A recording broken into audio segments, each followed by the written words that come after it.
It's Rosh HaShanah morning. Two friends see each other as they arrive at the synagogue.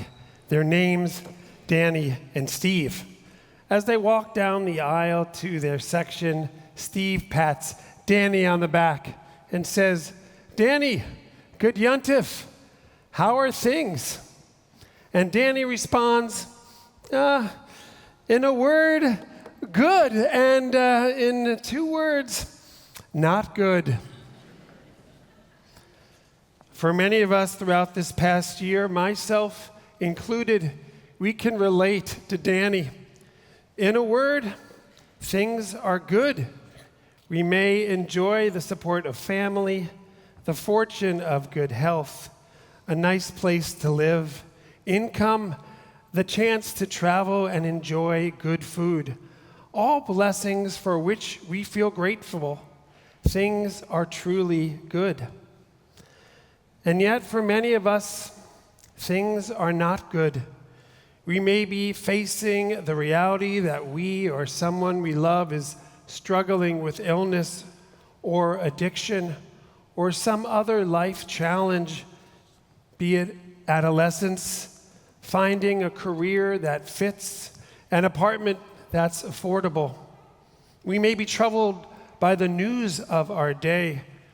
We're concerned with the upcoming mayoral election, the rise in anti-Semitism and assaults on Jews here and abroad, the safety of our brothers and sisters in Israel. We yearn for the release of the hostages. We're worried for our neighbors being taken into detention and denied their right to appeal their cases. We're pained by the suffering of civilians in Gaza. The list goes on and on. The heaviness factor, the oi quotient in our city, nation, and planet seems to be higher than ever before. We're wrestling with this dichotomy, feeling fortunate for our many blessings and weighed down as we grapple with very real problems. It is a lot.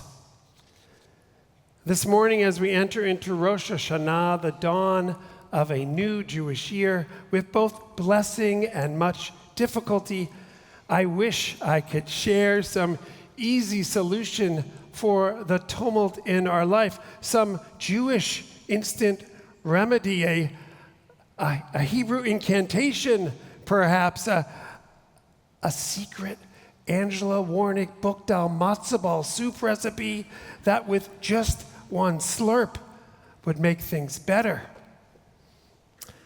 Sadly, our Jewish tradition does not have a simple just add water method for finding our way through turbulent times.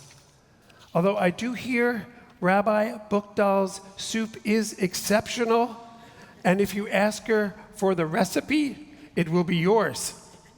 Thank you, Rabbi. What we Jews do have are approaches to processing and responding to life's inevitable demands. And these are particularly helpful when the world is tough and complex. This morning, I want to highlight one of these responses: prayer in community. I understand it might be cliche for one of your rabbis on Rosh HaShanah to encourage prayer in community. I could hear it now. Jill, what did the rabbi say in his New Year's sermon? The rabbi? He said we should go to shul and pray. Oy vey. But hear me out. It's important to remember that Jewish prayer takes place in a variety of forms. There are prayers that are scripted and prayers we author in the moment. I want to focus on the individual prayers each of us design and how they can help us enhance what is good and navigate through what is not good. The intent of Jewish worship is to help us pray these personal prayers. I recently met with a congregant who gave me permission to share his story. He told of a time when he prayed to God for a medical miracle, for his wife's cancer to be cured. This version of prayer to God for something that seems impossible is also seen in our earliest texts, such as the Hannah story from our Hebrew Bible, that one so movingly just interpreted by Mindy. Hannah's prayer, Mindy's father's prayer, and the congregant who prayed for his wife is in the category of divine intervention. And while we know that divine intervention may not occur, we still utter these prayers. We're undeterred. We find comfort in asking and aspiring for a miracle. I once asked my father, Irving, of blessed memory, what he wrote on a note that he placed into the Western Wall in Jerusalem. He answered, "I always write the same thing. I pray for world peace." The younger version of me, I'm embarrassed to say, found this to be ridiculous. Over time, I've changed. And now whenever I'm at the Western Wall, it is world peace that I write upon at least one of the notes I place into the ancient coattails crevices. For many of us, there is a place for this type of prayer. There are other forms of prayer where we are primarily speaking to ourselves. Some call this meditation, others setting an intention, whatever we call it. And whether or not we include God in our script, we Jews have been using these methods for ages in order to process life and effect positive change. In preparation for this sermon, I asked congregants what they pray for during services. Thank you to all who gave me permission to share your answers. One of you told me, "I express my gratitude for my children, grandchildren, friends, and my health and home." Another said, "I take time to grieve the death of my mom. Sometimes I even talk to her." Another, "I pray for my own mental health. I pray for the strength to make it through each day, despite increasing pain." One said, "My prayers focus on whatever is troubling me." And a congregant told me, "I use this time each week to thank God for the blessing of finding and marrying my wife."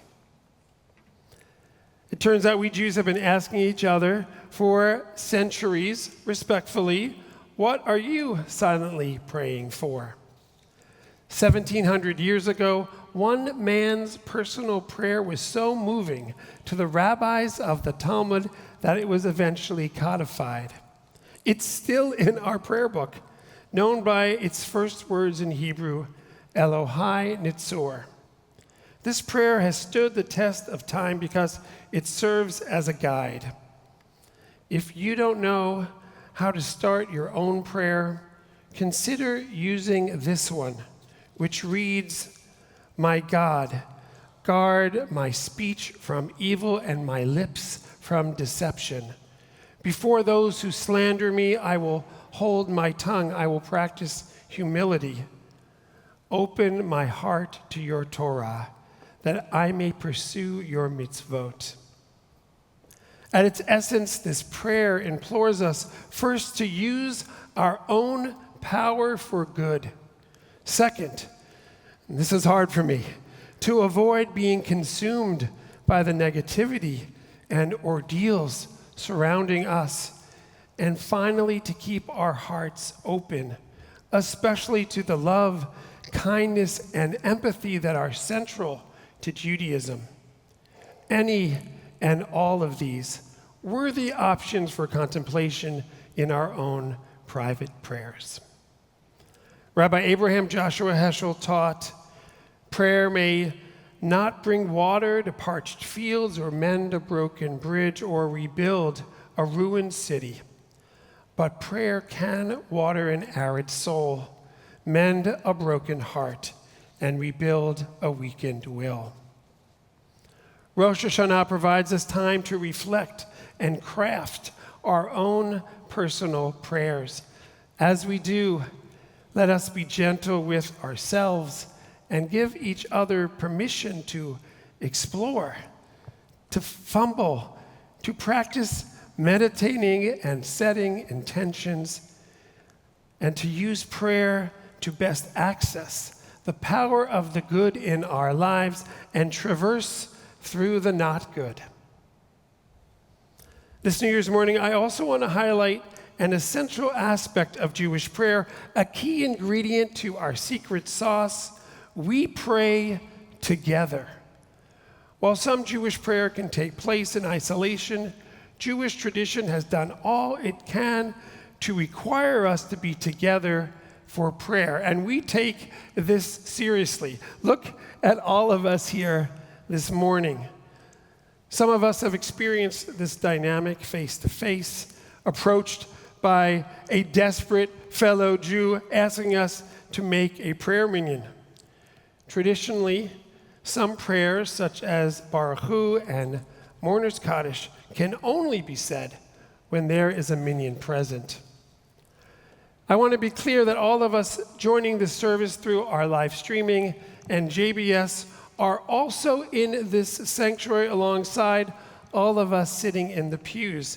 We feel your presence, and I know you feel ours. Together, we have made this a minyan, perhaps the largest Rosh HaShanah minyan in the world. We have made this special prayer service possible. So much is happening during our communal worship time. We feel the energy and chemistry as we sing Shema, sound the shofar, hear our cantor hit the highest of notes, and pound our chest and pour out our prayers from within our hearts. We are also inspiring each other, celebrating each other's joys, mourning our losses, and striving to attend to the hardships among us. All this is occurring from the moment we sign on to the live stream and walk into our sanctuary. The founders of this congregation, the women and men who built this building, like us, were also experiencing the good and the not good. On one hand, they were living out the promise of America, a new nation less than 100 years old. On the other hand, they were being banned from certain jobs and universities and being denied medical care just because they were Jews. What did they do? They persevered, individually and together. They constructed this remarkable synagogue and opened its doors in 1872. That's 14 years before the Statue of Liberty was built. They prioritized hard work and education and built businesses and found ways to take care of each other. Proof of this is right here in the entrance of our sanctuary, where you can find two large, original tzedakah boxes. Look for them the next time you're in the foyer. One has words inscribed upon it, "Charity for the Orphans," and the other, "Charity for Mount Sinai Hospital." When the larger society was not responding to the needs of the Jews, our Jews decided to take care of themselves. They came together, pitched in emotionally and financially, and found solutions to the anti-Semitism they faced. Our founders continue to teach us to this day that when we gather in community to pray, we can find ways to water parched fields, mend bridges that are broken, and build orphanages and hospitals. Throughout this past year, our clergy have tackled our most pressing issues, speaking about Israel, the plight of the hostages, and murderous attacks on Jews in Washington, D.C. and Boulder. We have given sermons about reducing gun violence, the Jewish value of engaging with difficult history and responding to hunger in Gaza, and we welcomed with warm embrace leaders of other faiths who came to support us in the wake of rising anti-Semitism and so much more. Our prayers and sermons have been complemented by our work with you in our children's schools and universities, in your companies, and the larger world around us. And this sacred work will continue into this new Jewish year, and I urge you to join us for it all. We need each other. We need to stick together as we pray, lift each other up, tackle the dilemmas we face, and inspire each other. This spring, members Louisa and Michael welcomed their first child into the world, and they named him Murray Arthur in honor of their grandfather's blessed memory. 3 days after Murray's birth, Murray Beckerman died at the age of 100. This Murray was our beloved longtime member, and this Rosh HaShanah is the first in more than 50 without Murray sitting right here in his section. Through the synagogue, the parents of baby Murray learned of Murray Beckerman's wonderful life, his devotion to family and Central Synagogue, his World War II service, and his distinguished professional career. And at their baby naming, they invoked Murray Beckerman's name. And they shared with their baby and all that were gathered that Murray Beckerman was a member of Little Murray's synagogue and that Murray Beckerman had inspired them. They told their baby that one day they hoped Murray Beckerman would inspire him to live a life filled with deep connection to family, synagogue, community, meaningful service, and purpose. These new parents also shared their wish that the elder Murray's soul would rest even more at peace knowing that a new Murray had arrived here at Central Synagogue. This is one extraordinary story of inspiration.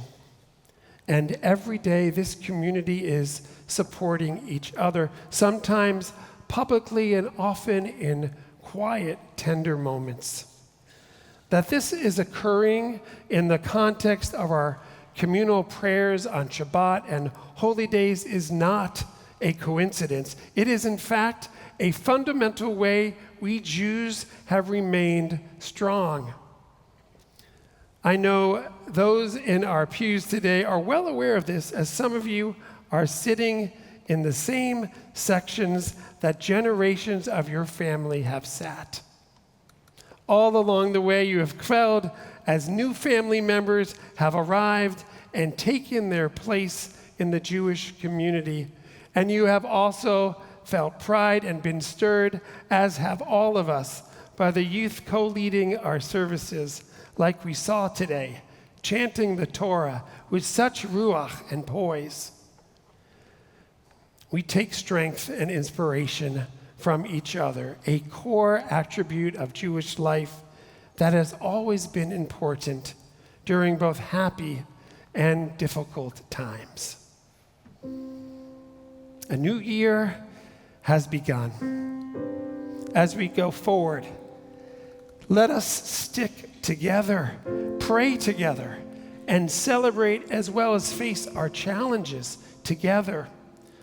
Let our prayers and actions give us the strength and courage to address all that is not good and muster the internal will to bring more good and blessing into our world. Shana Tova.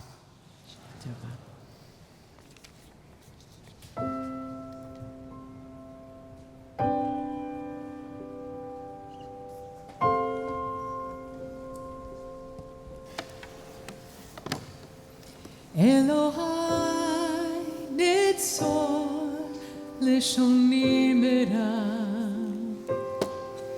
אלוהי נצור לשוני מרע. Oh my God, watch over me. Take the hurt away from how I speak. Only love flows from you. May every word I speak be true. Elohai nitzor leshoni mera. Elohai nitzor leshoni mera. When words are thrown, I'll hold my tongue and breathe the air of songs I've sung. That refrain I'll repeat. There's more to you than only me. Elohai netzor leshoni mera. Elohai netzor leshoni mera. ושפתי מדבר מרמה ולמכר אליי נפשי תיתום ונפשי כעפר לאור תהיה